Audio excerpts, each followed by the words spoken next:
Hey friends, it's Mads. Thank you for joining me for another video. This is going to be the 20 crochet questions tag.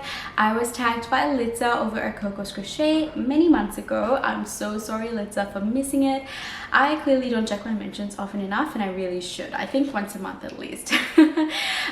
She put out this video, I believe it was in April this year, 2024. Go check it out if you haven't already. I'll link it in the description box down below. She's so much fun to hang out with. She puts out content multiple times a week, is a fellow Australian YouTuber. It's always a great time hanging out with her, so definitely go check it out if you haven't already. I've got the questions here on my laptop. There's 20 of them. They're pretty much all crochet related, so I'll just be going through them, showing you the props where applicable. I'll put some pictures up on the screen for things that I don't have with me right now, but yeah, let's get started. So the first question is, how old were you when you learned to crochet? I was 25. Question number 2 is, what was the first thing you remember making?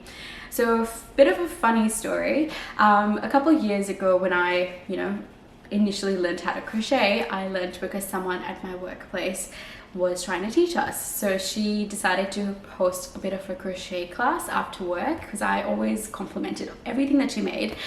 She used to make little amigurumis and hand it around to everyone at work, and everyone just had it around on their desks and things like that, and I just loved it. I'm like, you are so talented.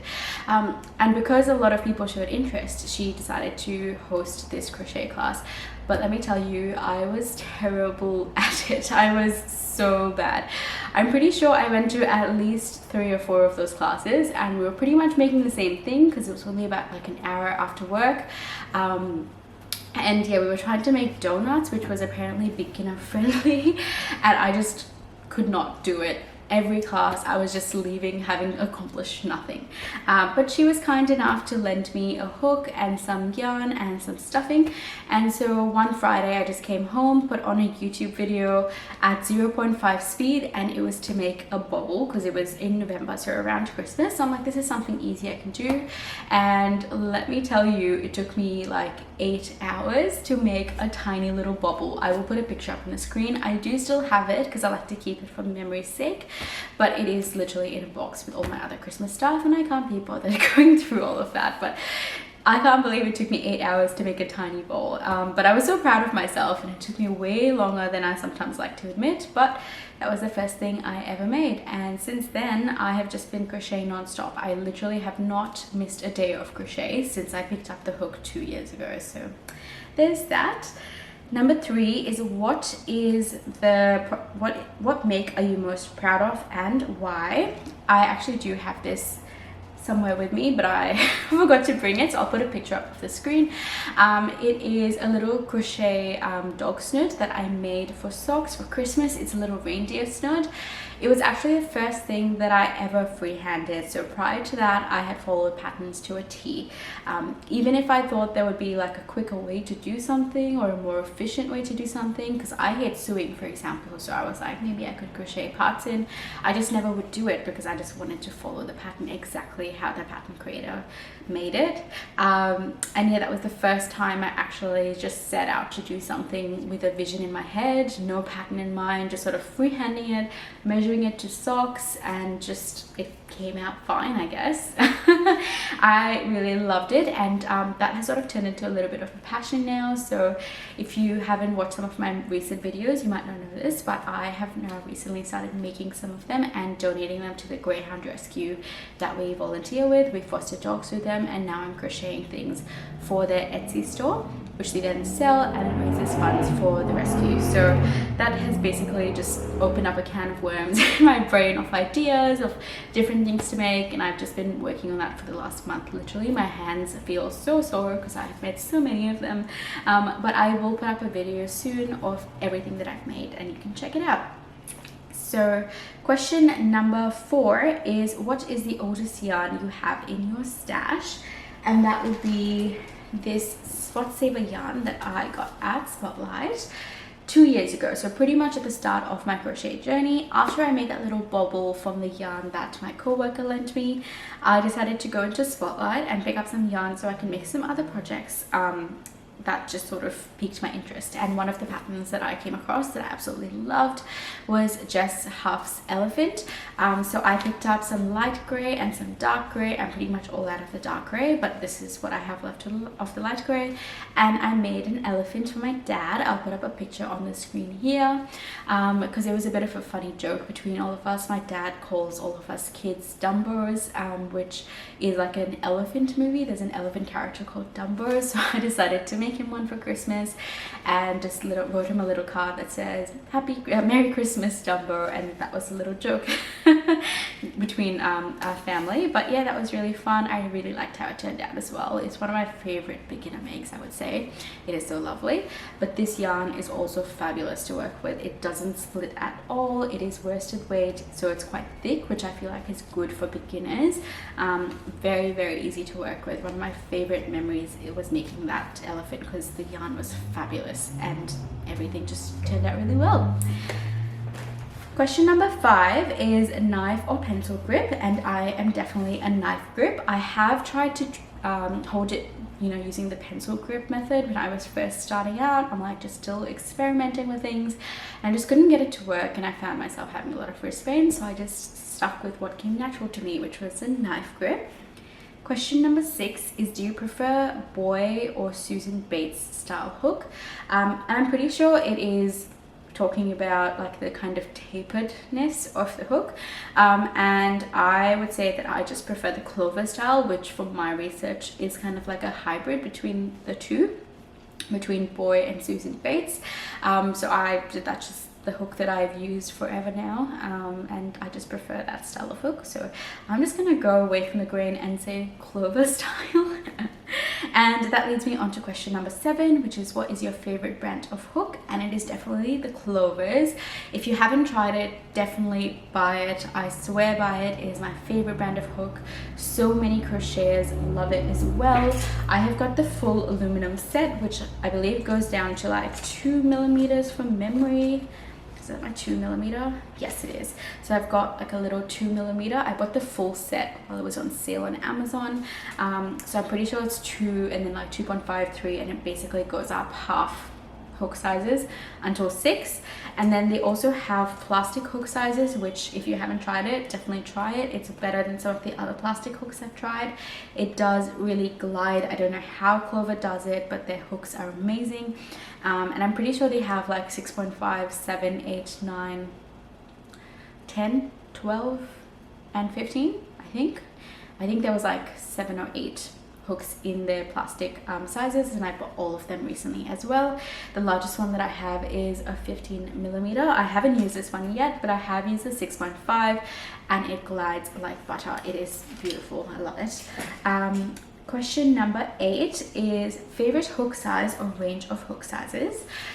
Now, majority of what I make is amigurumi, and I just prefer to use a 3mm hook with DK weight yarn. That is my preferred amigurumi like hook yarn combination. So I'm gonna say 3mm because that's what I've used the most of. I also really like my 6mm to use for the dog snots that I'm currently making, and the yarn weight I guess that I'm using is kind of like, I think it's a DK or worsted. I can't remember, but I like it to be quite loose, especially for dog snoots, because you want it to be stretchy. So that's sort of what I've been gravitating to, but honestly all of the Clovers are amazing. I just prefer larger hook sizes, I guess. I haven't really used like the 2mm before, but maybe one day when I'm brave enough to experiment with tiny yarn. Favorite weight of yarn is question number 9, and I prefer DK weight for amigurumi or worsted weight for dog snows. That's my personal preference, but yeah, anywhere from like DK upwards I think would be pretty much easy for me to work with. I haven't ventured too much into smaller yarns, but I do plan to do so. I do have some in my stash that I've been thinking about making into wearables, so we'll see how we go with them, but I just like the idea of things working up quickly and it definitely does with larger weight of yarn. Question number 10 is favorite yarn fiber and why. And I know acrylic can be a little bit controversial, but personally acrylic is my favorite. It is good for the types of things that I do, like amigurumi and creating dog snoods. Amigurumi, like you don't really need fancy yarns for that. You just need a range of colors, and acrylic yarn usually has a good range of color, so I love it for that. It is also very affordable, so when you need to buy maybe like 5 colors for a certain project, you're not, you know, spending an arm and a leg just to make one little amigurumi. So I absolutely love acrylic for that. And for the dog snoods that I make as well, acrylic is easy care because it's going on a dog. You know, you don't want to hand wash things, you can just toss it in the wash and it will be completely fine. So it works really well for the types of projects I make, and that's why acrylic is my favorite. I haven't ventured too much into wearables, but if I did, I'd say that I gravitate towards cotton. Like majority of the yarns that I have that aren't acrylic are cotton, just to make wearables with. I like that it's super breathable, it's kind of cooling, great for summer. I run hot, so I don't really wear like winter clothes per se. I'm pretty much in sleeveless most of the time, much to people's amusement. But yeah, I would say cotton is for wearables, and my favorite for everything else is sort of like acrylic. Number 11 is feature one of your favorite yarns. Now this is an acrylic yarn that I love the texture of. It is Mandala Ombre. If you haven't worked with Mandala yarn, Mandala Ombre yarn before, definitely try it out. I haven't really worked with any of the other like yarn ranges from Mandala, but the ombre is fabulous. It is so soft. It is honestly the softest acrylic I have ever felt. Lovely to work with. It's like a worsted yarn, so it works up quickly. It is amazing. You might see Sox's little nose peeking around the camera because he's just staring at me right now. He's like, it's my dinner time. Soxy, you want to say hi? Yes? No, maybe later. Hey? You might hear him. Do you want to come this way? You might see him later. Question number 12 is, what is your favorite crochet item to make? Currently it is dog snoods. I think I've made like 20 in the last month. I've just been like smashing them out non-stop. My hands like literally haven't had a break since I started. I just love creating them. It lets me, you know, put some random ideas into something beautiful that can then go on to raise funds for charities. So I really like making them at the moment. Yeah. Question number 13 is, which crochet item do you least enjoy making? And that would be anything that requires a lot of sewing. I absolutely hate sewing. I would much rather spend my time crocheting. So amigurumi patterns that have heaps of things to sew together, I personally dislike, even though I really like making amigurumi because it's, you know, pretty much quick, like a quick make for me anyway. Like I can smash one out hopefully in like a weekend, which is quite slow because some people can do it in a few hours, but you know, compared to other things like blankets or wearables that will take me way longer, I personally like amigurumi. But yeah, if it requires a lot of sewing, no thank you. Similar things with like blankets that require a lot of stitching together, like if you make a hexagon blanket, that kind of freaks me out a little bit. But I've heard there's join as you go kind of method, so maybe I'll look into that. And question number 14 is, what is one crochet item you have yet to make? And that would be a jumper for myself. I haven't actually dwelled too much into wearables. I have made a couple beanies for myself.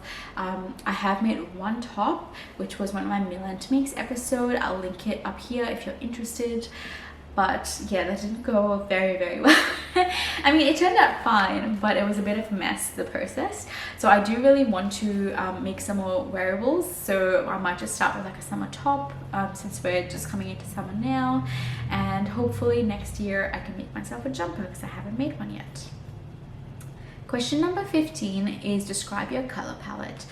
I really like bright colors, like the colors in this Mandala Ombre, like that kind of vibe, bright pinks and stuff. I love it. I also really like greens and blues, sort of like coastal vibes. That is, you know, absolute joy to my brain. I love blues and greens, like the forest kind of color or like beaches. Just love it. Anything nature inspired and bright colors. Love it. Question number 16 is, what is your favorite crochet hack?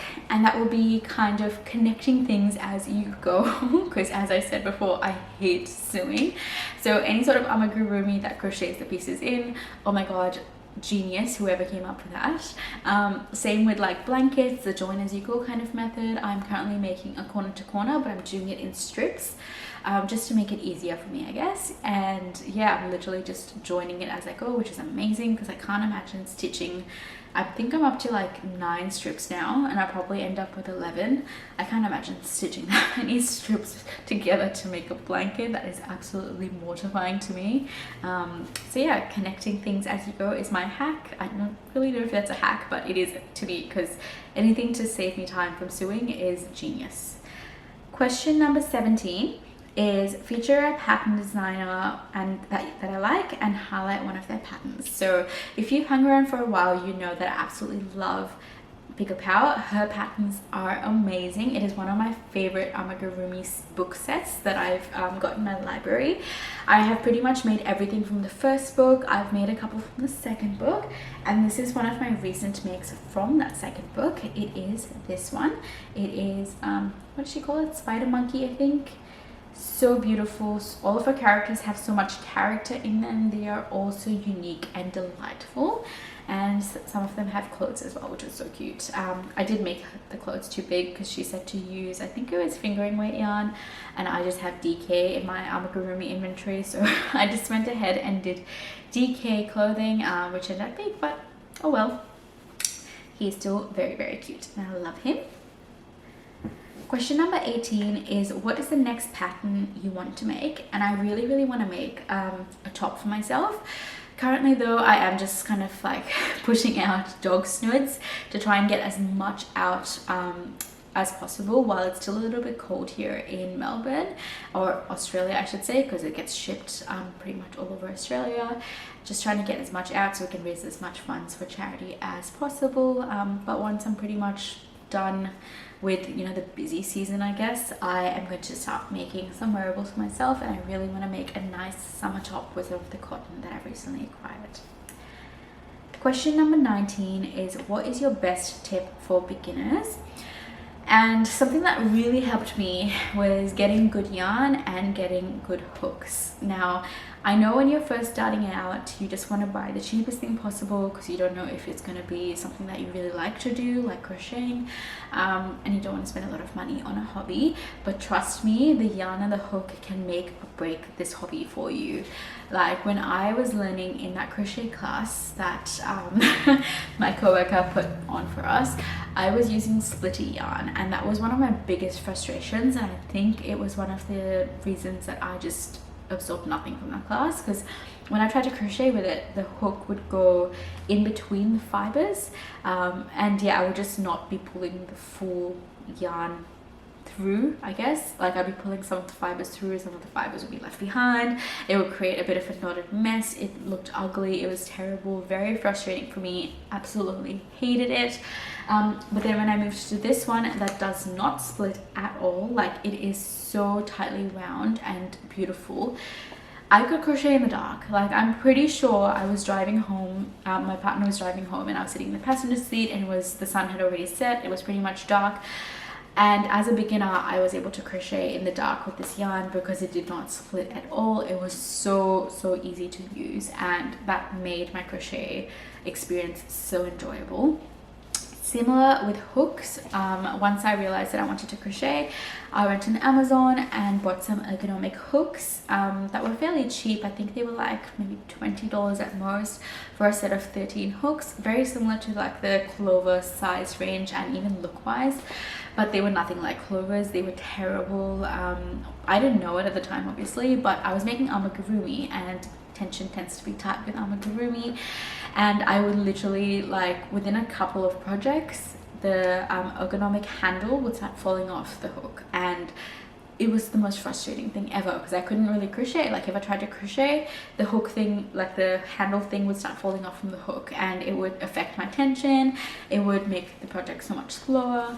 And even the metal itself, which I didn't actually realize until I got clovers, like it's a lot more pulley on the yarn. It grips the yarn a lot more. Even though metal tends to be quite smooth compared to other materials, I guess, like plastic and wood, it wasn't as smooth as clovers. And then I decided to just, you know, take the plunge, spend, I think it was maybe like $68-70 on a set of clovers, which is mind-boggling for me as a beginner to spend that much money on hooks. But let me tell you, it was like the best decision I ever made. I have been using my clovers exclusively for pretty much that entire time. I haven't really gotten back to the old hooks. I still have it just in case I lose one of my clovers, which I haven't yet. Fingers crossed I don't. But yeah, just it is worlds apart. Clovers are amazing, and yeah, get yourself a good hook, get yourself some good yarn, and you will love crochet, hopefully. And question number 20 is tag someone to answer these questions. Now, because this tag is a few months old, I don't actually know who's done it and who hasn't. So if you haven't done it and you would like to do so, definitely consider yourself tagged, make a video. Or if you don't have a YouTube channel that you post things on, feel free to do this on Instagram too. I think it would be fun to get to know a little bit about you. And definitely tag me. My Instagram handle will be on the screen if you choose to do that. Otherwise, tag me when you make a video and I look forward to seeing it. Thank you so much for watching. I will see you in my next one. Bye!